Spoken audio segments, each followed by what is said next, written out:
Before you listen to today's episode, I made a mistake. I've had a busy week. You're listening to this on Wednesday. Tuesday was my annual Christmas open house where I have a lot of people over here, and it's always a great event. And I thought I'm not going to have time to do an episode, so I'll do it earlier. So I did this Hall of Fame episode earlier, and I knew I was in trouble when I started getting a run on Dick Allen and Dave Parker cards on my ComC account. Dick Allen, very deserving. Too bad he's not alive. Dave Parker, his only crime is he played right field in Pittsburgh, and he came after Roberto Clemente. And the more I look at John Donaldson, I just think he should eventually get in. Has the same dilemma that we worry about in the hobby, that we never saw him play, and there's not even very much video. But he was the first African-American full-time scout in Major League Baseball, passed away in 70, supposedly won 400 games. And if you're really combining all the records from the Negro Leagues and the Major Leagues, that's very impressive. 33-year career compared very favorably to Satchel Paige. So at any rate, apologize for jumping the gun and giving my opinions when opinions don't really matter as much when the facts come out. And the facts are that Dick Allen and Dave Parker are the only inductees for the ERA committee. But we'll see later if Ichiro and CC, but also A-Rod, Billy Wagner, Carlos Beltran, Andrew Jones, and many more are being considered. And that goes up to the popular vote of the Baseball Writers Association of America. Again, I'm already getting some hits on Beltran and Andrew Jones, so there's people anticipating that. But welcome to the Hall. Dave Parker, still alive at 74, and Dick Allen, too bad he's not around. So anyway, here's my episode where I pontificate. Now you know the story, and I apologize, but I hope you'll enjoy listening to some of these sports card insights. Here it is.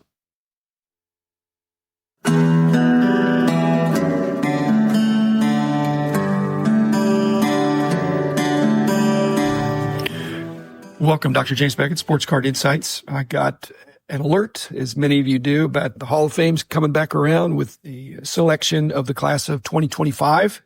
It'll be interesting to see what happens. I'm sure we'll have an induction ceremony. They like to have a few each year, some from the veterans, some current ball players that get voted in by the Baseball Writers Association of America. But first, let me thank my sponsors: Topps, Panini, Upper Deck, Heritage Auctions, Huggins & Scott Auctions, Mike Stadium Sports Cards, Heritage Auctions, Huggins & Scott Auctions, Topps, Panini, and Upper Deck. The article I saw didn't get into a lot of detail about the current players. Ichiro, absolutely. There's no question about that. First ballot, possibly even unanimous. If it's not unanimous, there may be somebody that doesn't like Japan. And I guess still a wound from World War II. I don't know. And CC Sabathia, I don't know if he'll make it this time, but he'll make it. In many cases, with the Sports Card Insights about this, if the Hall of Fame induction price is already baked in, then you mainly get a bump when it was unexpected. And for some of these guys, it perhaps is unexpected. Some people have hedged, and I'll try to address that. One of the things, if you look back over the Veterans Committee and who they've chosen over the years, especially some of the choices that have been head scratchers. There's 6 Hall of Fame players, although Joe Torre probably is in as a manager, but was a really good player too. But Paul Molitor, Eddie Murray, Tony Perez, Lee Smith, Ozzie Smith, and Joe Torre, along with 5 baseball executives and 5 historians or media members. That's the group of 16. You've got to get 12 out of those 16 votes. But the players, the largest contingent of 6, and if they don't like the player, many of whom they overlapped or played with, if they don't like them, or did they play with them, did they respect them, that's interesting. And that kind of explains some of the choices, as I said, that have been head scratchers. But I think anybody that's nominated they were good players. I just don't know that they were great players. And if you believe in a smaller Hall of Fame or a more inclusive Hall of Fame, in fact, some people would say that barn door is already, it's a large Hall of Fame pretty much in every sport now. And they're not going to be relegating and kicking people out, it doesn't look like. First of all, alphabetical order: Dick Allen. Dick, don't call me Richie. Played for 15 years or so, was a feared hitter, definitely a feared hitter. Under consideration by the Veterans Committee for the 7th time, and now it's posthumous, and sometimes that gets a bump. All the players on the committee would have had not necessarily playing overlap with him, although Joe Torre did, but they would have been very aware of seeing him in person as I said, I feared hitter. The fact that he's been considered 7 times by the Veterans Committee, I'm actually thinking he's going to get in this time, and I'm happy with that. He's worthy in my mind. Ken Boyer, also worthy, but the notation is that he was shut out. He got 0 votes his last 3 times being on the Veterans Committee ballot. Again, worthy of being on the ballot, a former MVP, All-Star, Gold Gloves, World Series championships, a really good player, but I don't think he's going to make it. I don't think he's ever going to make it. You just have to draw the line somewhere. He had a good, solid career.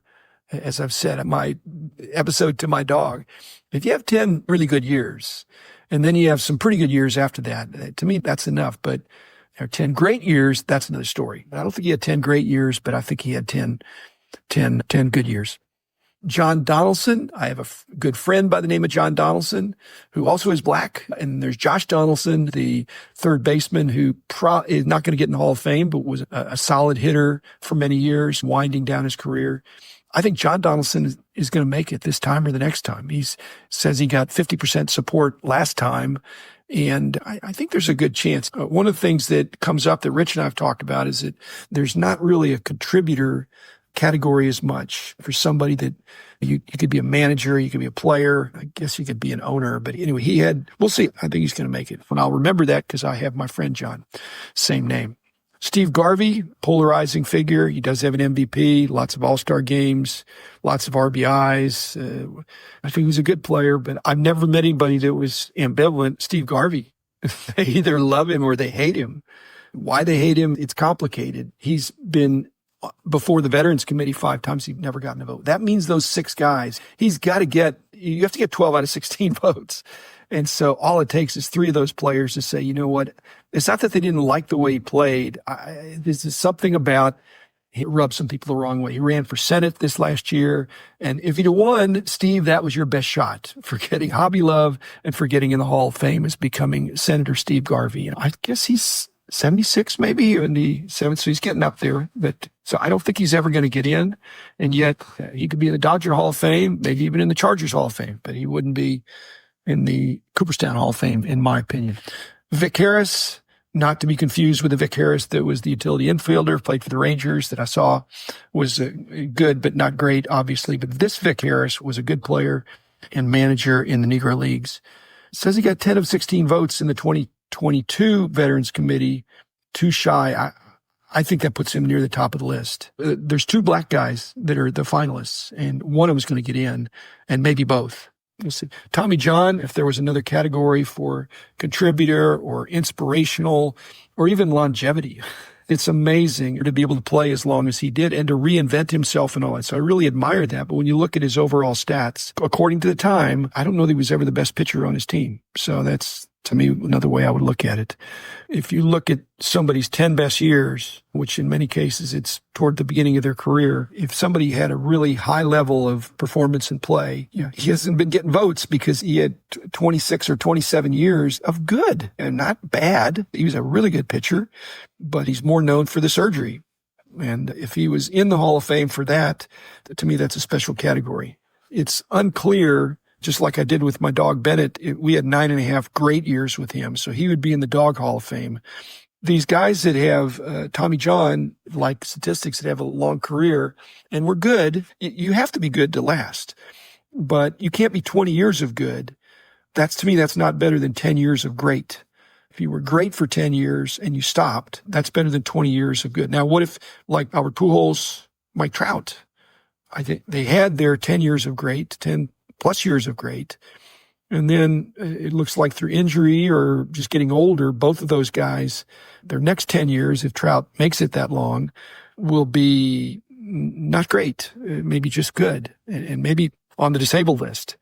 But you can't take away their 10 great years and they stop To me, they're in the Hall of Fame. If they have 10 great years and they keep going and they're more injury prone and their stats fall off, I don't want to hold that against them. Dave Parker, another one that did overlap, I think, with a lot of the players on the committee, and absolutely a feared slugger and a feared arm that people didn't want to throw on.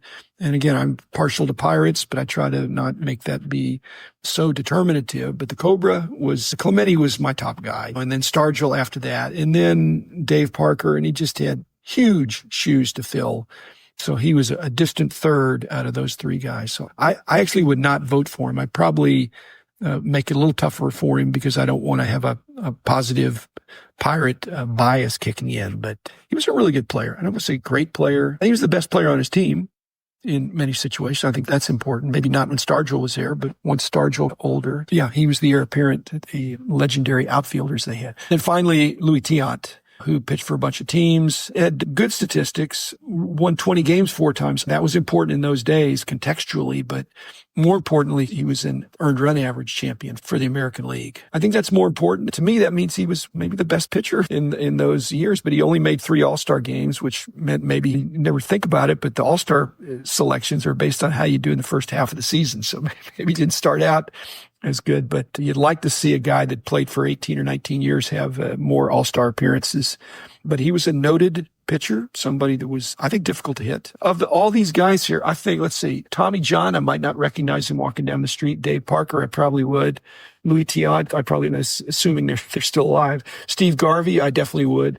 Dick Allen, if he was alive. Yeah, I probably, well, actually, if he wore his hair the same and all that stuff. But Tiant, not only would I recognize him on the street, I would recognize him on the mound. If I just saw a silhouette for his wind up and some of his complicated delivery antics. But it says he didn't get a vote last 3 times. Does not bode well for Louis Tiant. I have tiers. I have in the top tier, Ichiro and C are going to get in. C, if not this year, it'll be next year, but Ichiro will get in right away. The next group, I have Dick Allen. I think he's going to get in. And I think Vic Harris is going to get in. I probably have 4 groups. Okay. So Ichiro and C, then Dick Allen and Vic Harris. And then the third group that might get in are John Donaldson and Dave Parker. Because I think Dave Parker, yeah, that's possible. And then the next group is Steve Garvey, Tommy John, Louis Tiant, Ken Boyer. I wouldn't get upset if those guys got in because they were all really good players. So what does that mean for chasing cards? I think CC's cards, Ichiro's cards have probably already run up. CC, there's probably some assumption there. Dick Allen, his cards have gone up from a number of years ago already, but he'd get a boost. Vic Harris has hardly any contemporary cards, and John Donaldson, same thing. Dave Parker, he'd probably get a bump. And then Garvey already is probably sold as a kind of like a minor Hall of Famer. Ken Boyer gets very little respect. He could get more respect. Louis Tiant could get more respect. Tommy John, like I said, I agree with Rich. I'd like to see a wing of the Hall of Fame for people that were contributors to the great game of baseball. Baseball was still my first love, and I love going to Cooperstown. I haven't been for a few years now. I'd like to go because they've got the baseball card exhibit there. So I will go. But when somebody gets in the Hall of Fame, if you already knew they were going to get in, then it doesn't affect their price as much. None of these guys would be huge surprises, especially in my tiers. Now we're moving forward. This is Veterans Committee. I just believe in a smaller Hall of Fame. And like I said, it's too late. So anyway, that's it, guys. I'll be back again a couple of days with another episode, and enjoy the hobby. There's more sports than just baseball, but baseball is certainly a great game. And what's going to happen if they do this golden at bat? I'm not in favor of gimmicks. So we will see what happens there. Again, I don't have a vote, and I am not the czar or the commissioner. Thanks, and see you soon.